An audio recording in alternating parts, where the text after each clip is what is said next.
Um, saya hari ini bersyukur karena sudah bisa keluar dari lapas dan bertemu kembali dengan keluarga dan teman-teman, dan ini pengacara-pengacara yang sudah seperti keluarga untuk saya. Terima kasih untuk dukungannya semuanya, doa, support, dan segala macam hal-hal yang baik untuk saya. Itu sangat berarti yang buat saya kuat untuk saya bisa bertahan. Maaf saya gugup banyak banget orangnya. Untuk pendukung-pendukung saya yang hadir hari ini, terima kasih banyak untuk meluangkan waktu untuk ketemu di sini. Semoga semuanya selalu sehat dan baik aja. Terima kasih. Yes. Ada pertanyaan dari terkomunikasi. Kamu udah menjalani selama 8 tahun, bahkan hampir 9 tahun ya, 9 tahun lebih kamu menjalani semuanya di dalam dengan segala pendapat publik itu. Kamu benci nggak sama semua orang atau siapapun yang buat kamu harus berdebat di penjara? Kamu benci nggak? Pada waktu awal itu terjadi, saya merasakan sangat sedih sekali ya. Tapi sejalannya waktu dan sekarang ini saya sudah memaafkan semua yang telah melakukan hal-hal yang buruk kepada saya. Sudah tidak ada kebencian lagi di hati saya. Jadi sekarang saya udah pulang aja untuk menjalani, sebab juga saya harus menjalani apa yang saya harus jalani. Jadi saya sudah maafkan semuanya dan saya tidak ada dendam sama sekali. Kebencian dari saya sama sekali. Jangan kembali ke pengadilan. Kalau untuk upaya hukum, saya akan serahkan ke Omoto karena Omoto yang bukan proporsional dari hukum. Baik, ada yang lain ditanya?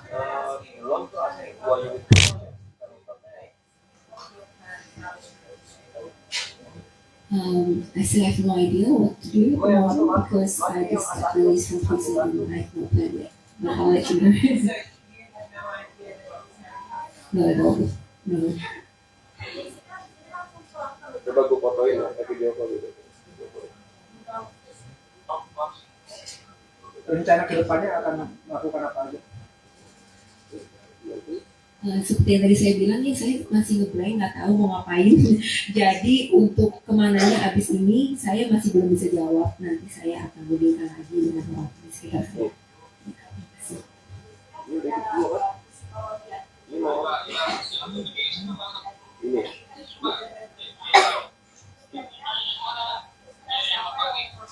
Yang mana?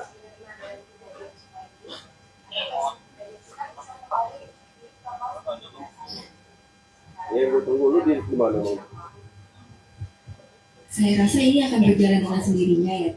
Tapi karena yang kayak tadi saya bilang, saya sudah tidak menyimpan kebencian atau perasaan negatif dalam hati saya. Jadi mungkin niat dan pandangan saya di masa depan itu ya, saya mau ya selalu yang terjadi adalah hal yang positif. Jadi kalau misalnya saya meniatkan seperti itu, ya saya berharap saya dan orang-orang sekitar saya bisa baik-baik saja menjalani kehidupan masa depan nantinya dengan dipenuhi dengan hal-hal lebih baik lagi daripada yang lalu.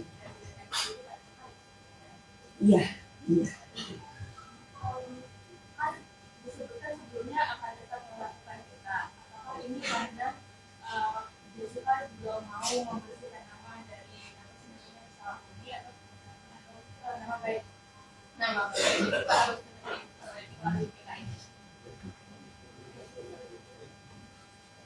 Saya tanya juga waktunya. Jadi begini ya mengenai soal TK ini ya. Terus terang aja kita mengambil posisi bahwa Jessica sudah dibebaskan dengan bebas bersyarat, ya kan? Jadi kami tim hukum ini selalu menghormati hukum.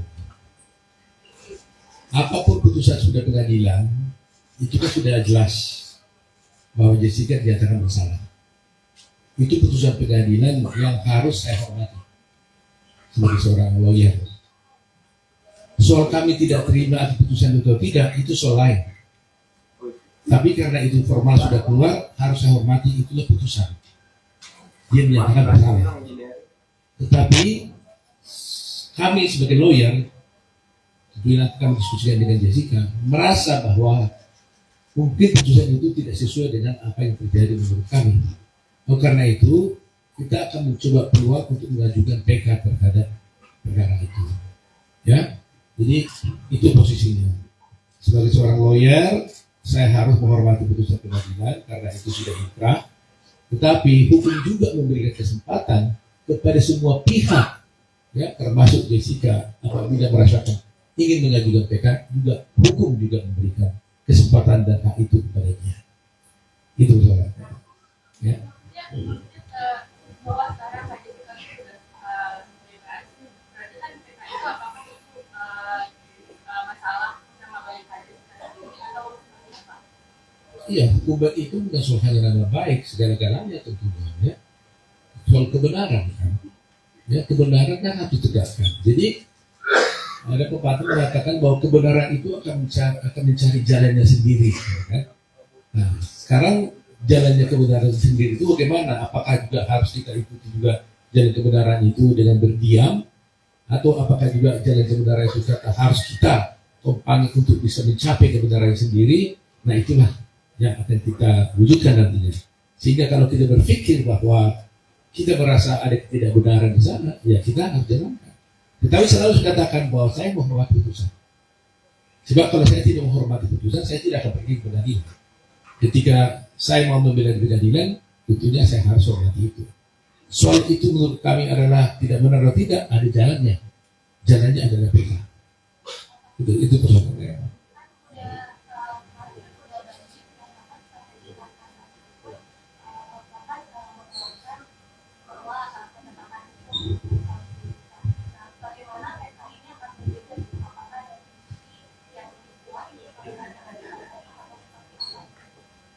Ya, terus terang aja kami memiliki novum untuk perkara ini.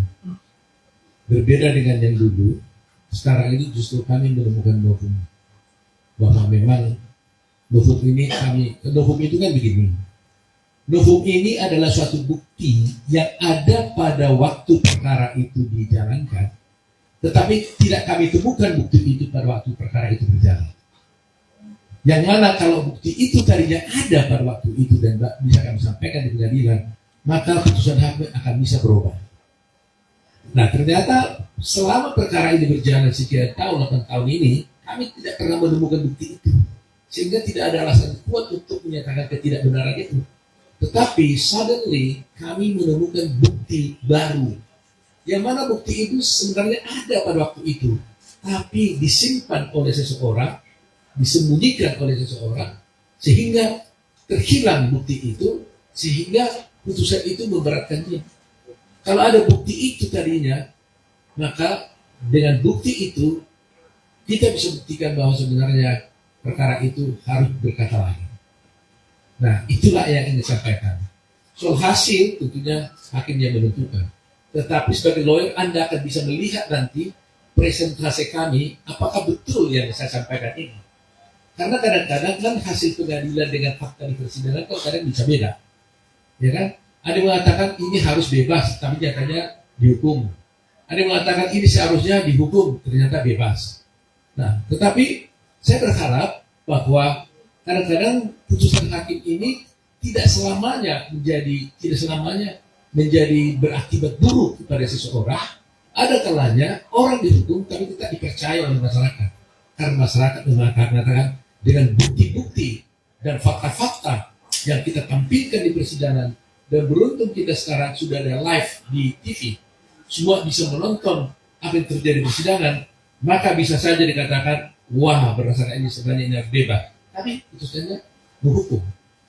Bisa terjadi karena itu keadilan yang dihubungkan oleh hakim. Nah, paling tidak kami akan berupaya membuktikan kepada masyarakat bahwa bukti ini ada jelas disembunyikan pada waktu itu, dan kalau kami tunjukkan itu, orang akan tahu, oh berarti benar-benar seharusnya dia harus tidak dihukum, kira-kira begitu. Nah, bagi saya itu sudah lebih dari cukup.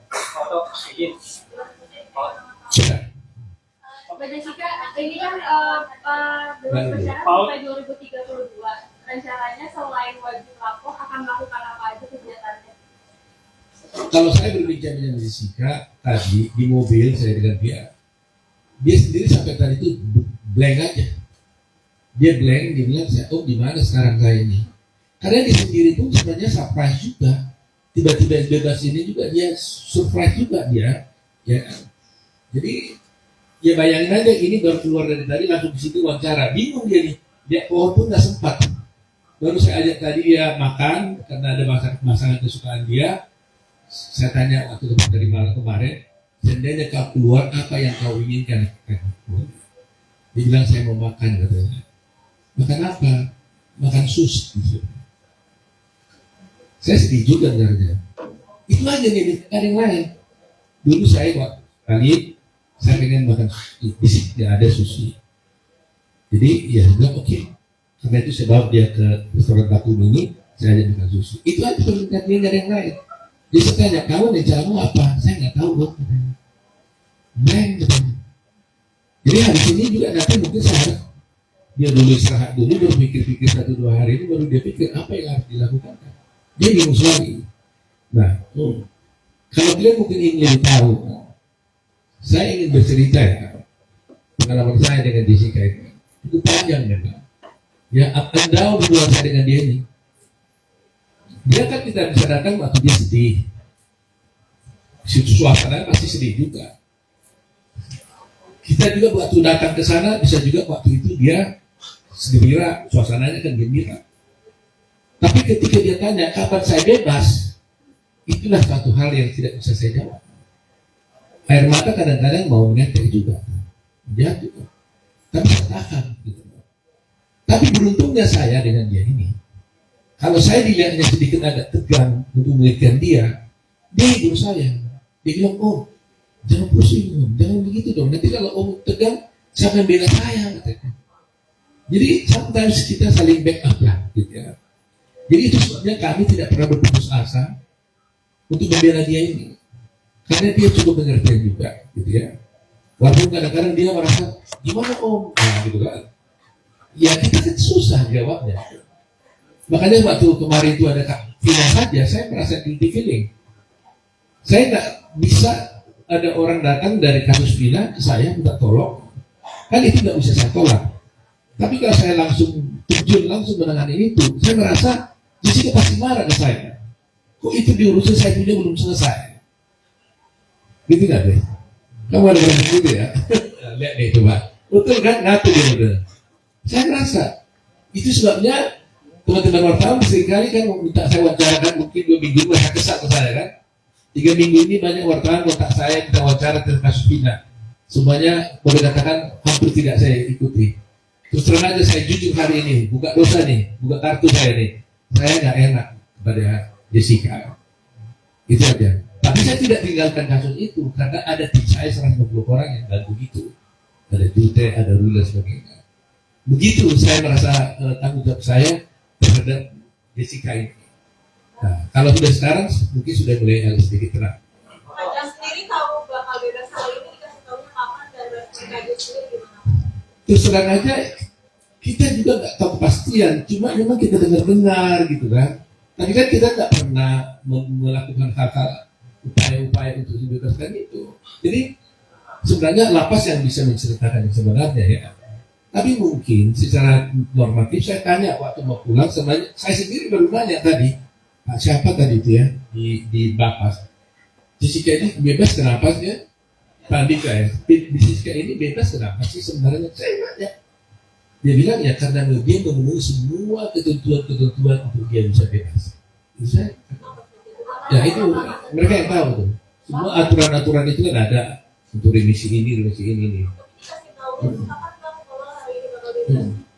Saya berapa hari yang lalu dengar iya, tapi mereka bilang selama belum ada keputusan resmi, mereka juga tidak memastikan betul keluar atau tidak, ya kan? Cuma diberitakan tadi malam, mereka mengatakan sudah ada itunya keputusannya, makanya langsung saya beritahu malam hari kan?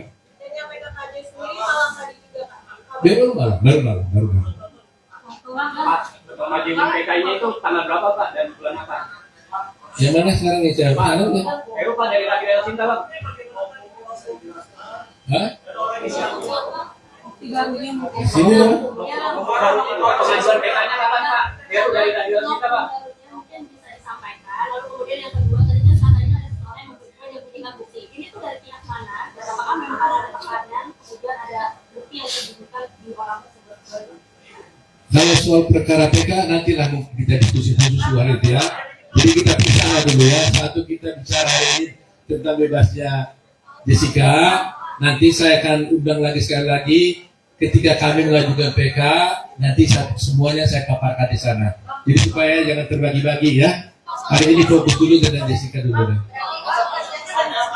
Terkait dengan remisi Jessica kan banyak yang mempertanyakan terlalu cepat sepertinya dari vonis dia 20 tahun dan hanya 8 tahun. Padahal dulu kalau dapat remisi kan berarti ada syarat-syarat tertentu termasuk berperilaku baik di selama persidangan, selama di masa tahanan. Ini apakah membuktikan sebaliknya dari hasil profiling kita ingat di secara psikologi Jessica dipersepsikan dulu ketika itu di masa sidang maupun masa penyelidikan. Seperti saya katakan tadi, saya tidak bohong, boleh tanya di Pandika. Saya tanya tadi, itu sebenarnya Jessica ini keluar kenapa? Dia bilang semua aturan-aturan yang ada di dalam persyaratan itu semua dia penuhi. Terus terang saya nggak ngerti mana detailnya. Secara umum sebagai lawyer kan saya tahu pasti harus berkelakuan baik, ya kan? Nah sehingga kalau tadi Christine ditanya, ya benar juga ya. Selama ini kan diperlihatkan di dalam persidangan seakan-akan Jessica ini kan berperlakuan buruk, macam-macam. Tapi kenyataannya 8 tahun setengah dia di penjara, nyata-nyata dia berkelakuan baik sampai mendapatkan pembebasan bersyarat lebih awal, kan gitu kan? Nah apa itu boleh nanti ditanyakan kepada LP karena saya tidak punya kompetensi untuk menjawabnya. Saya hanya bertanya tadi kenapa dikeluarkan. Jadi mestinya kan saya yang mengajukan surat supaya dia dikeluarkan kan? Kan wajar dong lawyer ini mengeluarkan. Kami enggak, saya nggak pernah mengajukan surat. Boleh cek. Nggak pernah mengajukan surat, nggak pernah apa, saya nggak tahu terakhir ya. Terakhir juga. Nggak juga. Nggak yang dari antara kita mengajukan surat. Tiba-tiba ada pemberitahuan. Dia mendapatkan itu. Wah, kaget juga. Tadi udah dibapas. Saya tanya, kenapa? Karena saya sendiri juga sok juga ya. Bersatu senang gitu ya. Hanya dia bilang, dia memenuhi segala peraturan-peraturan yang disyaratkan untuk itu. Puji Tuhan. Jadi murni karena akumulasi remisi yang begitu banyak ya kan? Ya. Jadi mungkin dia berkelakuan baik di rutan ya. Di lapas ya. Karena sebagaimana kita tahu memang ya kemarin-kemarin saya nggak berani ngomong, tapi memang sungguh selama di lapas dia juga banyak bermanfaat lah. Dia juga mengajari orang berbahasa Inggris, dia mengajar orang yoga gitu ya, mengajar yoga, dia ikut juga dalam kerajinan.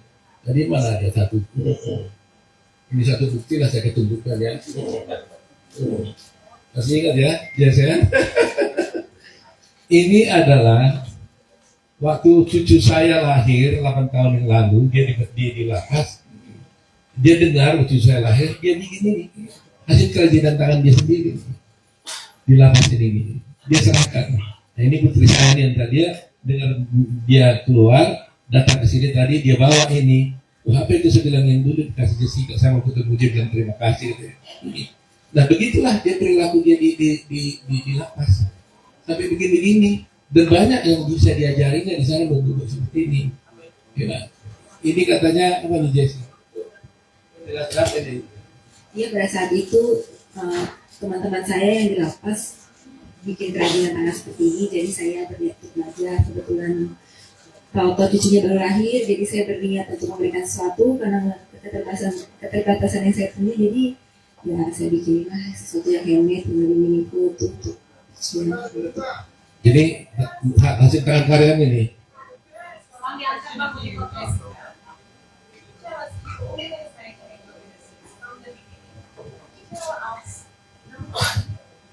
What's the hardest thing about serving 8.5 years in innocent? And number two, what would you say around it in a setting now that you've got I'd like to hear from you. The hardest thing about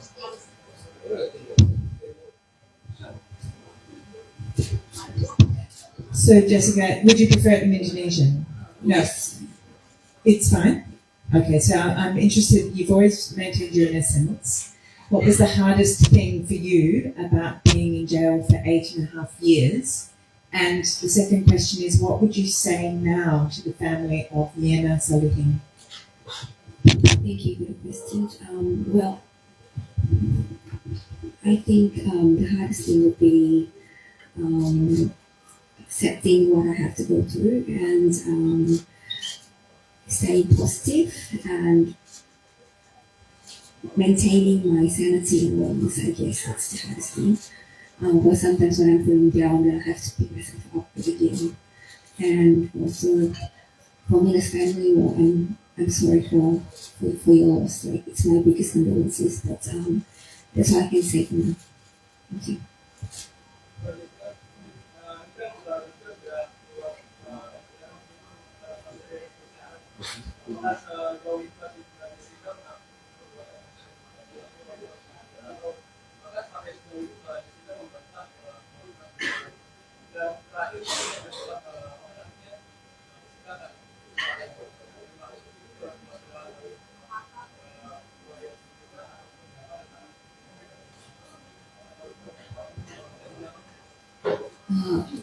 Untuk apa yang saya rasakan atau yang saya yakini itu ya ada di biar itu berada di dalam diri saya sendiri aja. Cuman kalau misalnya keputusan pengadilan itu mengatakan hal yang dikatakan oleh pengadilan, keputusan pengadilan itu tetap harus saya hargai, saya hormati. Untuk kalau kelanjutan bagaimana nanti proses hukumnya, ya saya serahkan semua untuk pengacara aja.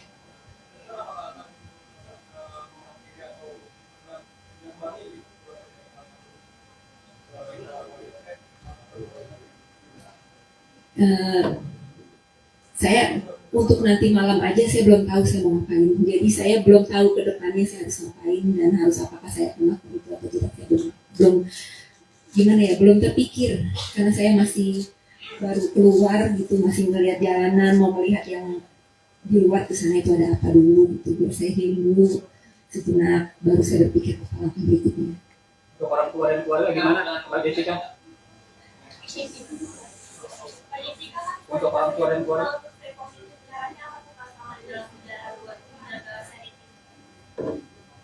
Kalau itu perjalanan yang panjang ya, dan itu bukan sesuatu yang dibangun dalam satu malam aja. Mungkin karena saya harus belajar untuk menerima apa yang terjadi di hidup saya lama-lama itu, walaupun saya awalnya punya perasaan yang sedih atau segala macamnya negatif, tapi saya berpikir kalau saya tetap berlarut-larut merasakan perasaan seperti itu juga saya harus menjalani apa yang saya harus jalani. Jadi lebih baik saya memilih yang lebih positif aja, berpikir seperti itu. Dan hari ini kan jadi hari paling dinanti buat Kak Jessica yang selama di penjara, harapannya doanya buat hari ini. Harapan doa saya untuk hari ini, hari yang sangat bahagia ini, saya bersyukur karena saya berkelakuan baik di lapas, jadi saya bisa mendapatkan hak mendekati saya untuk mendapatkan pembebasan bersyarat. Doa dan harapannya ya semoga semuanya tertib dan baik-baik saja, dan saya bersyukur sekali dan berterima kasih atas supportnya yang sudah datang ke sini, meluangkan waktu untuk menemui saya. Terima kasih.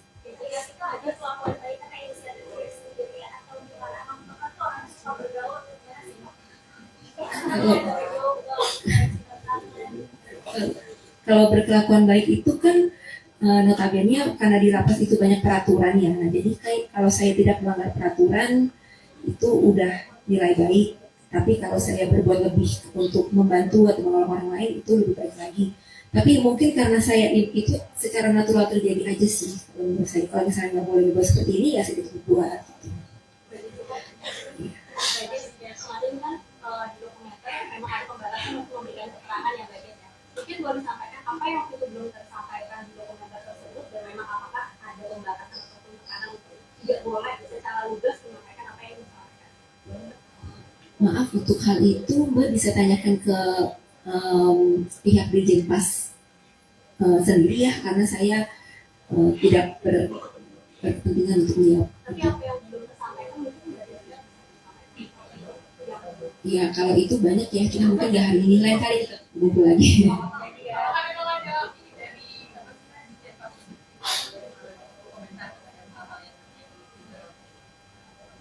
Khususnya jadi tidak ada larangan-larangan apapun yang disampaikan kepada saya. Tapi saya lawyer kan tahu bahwa ada aturan-aturan seorang yang baru dibebaskan itu yang harus ditaati karena dia masih bebas bersyarat, ya kan? Jadi harus dia taati. Tapi itu tidak berarti dia tidak bisa berkata apapun, tidak, ya kan? Tetapi dia harus berkelakuan baik juga di luar, ya kan? Contoh, umpamanya dia tidak boleh melakukan perbuatan yang jahat di luar, ya kan? Itu salah satu contoh. Karena itu aturan yang dibuat oleh di PBB. Tetapi kalau persoalan apakah seorang terdakwa atau seorang terpidana itu bisa menggunakan haknya di pengadilan, itu nggak pernah dilarang. Itu kan kewajiban yang diatur di dalam undang-undang, bahkan undang-undang dasar gitu. Hak orang untuk mengajukan haknya di pengadilan gitu. Tugas negara sebagai Indonesia khususnya soal kasus kami ini dari masyarakat sendiri untuk melihat secara luas dan betul dari negara sendiri memang sudah jadi melihat kasus tersebut dan apakah nanti ada ketika dari jaksa melihat kasus ini apakah memang ada kendala-kendala atau memang sampai kemudian bisa benar-benar jelas secara terbukti dan nilai pahamnya masyarakat yang bisa jadi ilham dan pelajaran yang sangat baik untuk masyarakat. Begini ya, faktanya ini kan ada memang korban yang meninggal, yaitu Mirna, ya kan? Jadi bagaimanapun saya harus juga punya perasaan ada orang yang seorang Mirna sudah meninggal dan punya ayah dan punya keluarga. Di satu pihak ada seorang bernama Jessica Wongso dituduh melakukan pembunuhan. Yang saya mengatakan meyakini mungkin Jessica yang melakukan. Jessica mengatakan semuanya dia tidak. Tapi putusan hakim mengatakan dia bersalah. Tapi masih ada hak juga untuk mengajukan PK untuk tidak mengatakan itu. Nah, jadi di sini kita tidak mau berbantah-bantah, gitu ya. Nah, dulu pernah saya ucapkan, seandainya tadinya kami bisa bekerja sama dengan keluarganya Mirna, ya, Andra Salihin, untuk sama-sama satu pikiran untuk mencari siapa sebenarnya yang melakukan pembunuhan, ini akan lebih mudah, ya kan? Sama-sama kita cari. Kalau memang dia, ya oke, ya. Tapi kita tahu ada kemungkinan lain. Nah, jadi persoalannya sekarang dilaksanakan menutup suatu kemungkinan, tidak ada kemungkinan lain kecuali dia. Ini yang jadi kita mengalami kesulitan. Kalaulah sedikit mereka buka pintu, siapa tahu memang ada kemungkinan yang lain itu. Inilah sebenarnya yang harus kita cari bersama-sama. Tadinya itu kita harapkan kerjasama yang baik gitu loh. Jadi saya juga sebagai lawyer tidak defend mati-matian sampai upaya pokok tidak. Kita buka bersama-sama fakta-faktanya sebenarnya itu. Nah, kalau ada tanya bagaimana pembelajaran pada hukum dan sebagainya, saya terus terang aja hanya ingin melihat begini. Banyak kasus ini kan sudah menjadi booming ya. Bahkan kasus Jessica Wongso sudah saya tahu itu sudah menjadi pelajaran umum wajib di beberapa universitas. Ya, semua mereka mempelajari ini. Bahkan saya sendiri dengan mahasiswa saya katakan, kalau Anda ingin belajar hukum acara pidana menjadi seorang lawyer, Anda tonton filmnya Jessica Wongso, mulai dari awal sampai akhir, saya jamin dia sudah langsung bisa beracara pengadilan dengan sempurna. Karena apa? Karena itu langsung contoh konkret dari semua hukum acara yang ada di Indonesia ini. Mulai dari awal, ya, dengan bagaimana soal-soal kesaksian ada di sana. Cukup dia menonton itu, dia lolos di situ. Nah, tetapi saya juga masih melihat ada beberapa hal yang seharusnya harus diluruskan karena ada beberapa di persidangan itu yang saya lihat itu tidak dilaksanakan dan bahkan diabaikan. Yang sampai sekarang terus terang saja banyak nanti kita soal PK tidak bisa bicara ya. Tapi hanya saya menjelaskan aja. Saya sampai sekarang, bagi saya, mungkin Jessica beda. Bagi saya seorang lawyer, sebagai seorang dosen, ya, seorang lawyer, sebagai seorang dosen, sebagai seorang ketua umum pradi, seorang yang mendalami hukum. Saya terus terang tidak puas dengan putusan itu.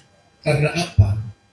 Karena bagi saya tidak ada kemungkinan dan tidak mungkin seorang hakim bisa menyatakan seseorang itu mati karena racun. Katakanlah ada seorang di sana tiba-tiba jatuh, meninggal, kemudian hakim dikatakan, oh itu meninggalnya karena cyanida, tanpa diotopsi. Itu tidak mungkin dalam teori hukum manapun. Dan itulah yang saya ajarkan ke mahasiswa saya. Bayangkan aja ada tahapan, orang mati tiba-tiba yang bukan karena sakit. Ditanya, matinya karena apa? Ya kan? Karena racun. Terus kalau racunnya apa? Masih banyak tahapannya. Tidak mungkin itu bisa terjadi, disimpulkan seorang hakim di Republik ini maupun di dunia ini tanpa otopsi.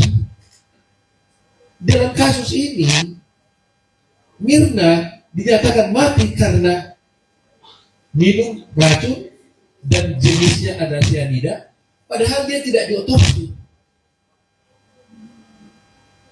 Apa Anda pernah lihat di Republik kita ini ada orang mati yang masuk kasus pembunuhan yang tidak masuk perkara pengadilan yang tidak diotopsi? Kasus Sambo semua diotopsi. Vina kan diotopsi. Tahunnya sama dengan kasus Vina 2016, bersamaan dengan kasus Jessica. Cuma kasus dia tenggelam karena Jessica punya itu langsung di live pada waktu itu. Tapi itu juga diotopsi loh tahun 2016. Kenapa Mirna tidak diotopsi? Sehingga hakim mengatakan Mirna mati karena racun dan dia ketahui racunnya cyanida tanpa diotopsi. Dari mana dasarnya? Terus terang aja, saya selalu berharap entah apapun ini, Mahkamah Agung harus menjawab. Apakah seorang hakim bisa menyatakan sebab matinya seseorang yang mati karena tiba-tiba bukan karena sakit dan mati katanya karena racun tanpa otopsi? Kalau Mahkamah Agung mengatakan itu bisa, saya takut tunduk. Walaupun tidak ada dalam kamus hukum saya. Itu yang harus dijawab oleh Mahkamah Agung dulu, di luar yang lain-lain. Kenapa Mahkamah Agung dan semua hakim mulai dari pengadilan mengabaikan ini? Argumentasi hukum saya mengenai otopsi ini tidak pernah dijawab, tidak pernah dipertimbangkan. Jadi coba bayangkan, bisa nggak Anda terima ada orang mati tiba-tiba jatuh bukan karena sakit, lalu sakit bilang oh itu matinya karena cyanida tanpa otopsi? Itulah yang terjadi dalam kasus ini.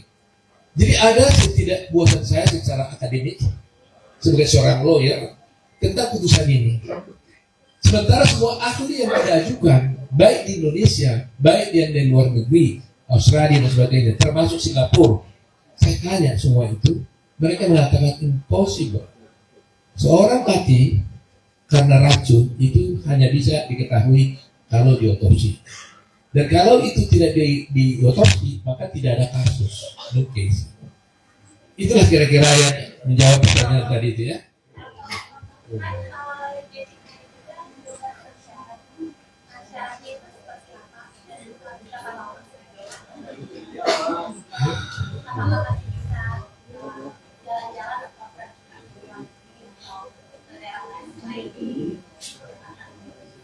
Saya nggak tahu persis soal itu tadi, karena saya juga tadi nggak jelas tadi. Mungkin Anda bisa tanya kepada lapas saja kali. Apa syarat-syaratnya ya? Terus terang aja saya nggak detail kalau tadi.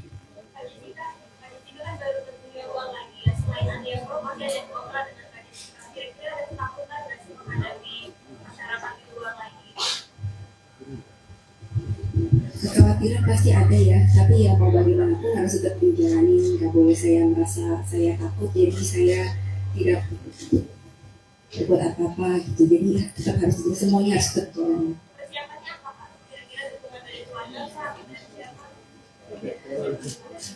Kalau persiapan secara spesifik tidak ada. Saya orangnya itu ya hari ini harinya aja, besok apa yang terjadi aja gitu. Cuman kalau dukungan ya pasti di samping saya di sekitar saya itu pasti ada orang-orang yang sayang sama saya, yang mendukung saya. Jadi itu aja sih yang saya fokusin. Terima kasih. Bang, untuk langsung waktu ini bertanya dalam waktu ini Bapak kumpulkan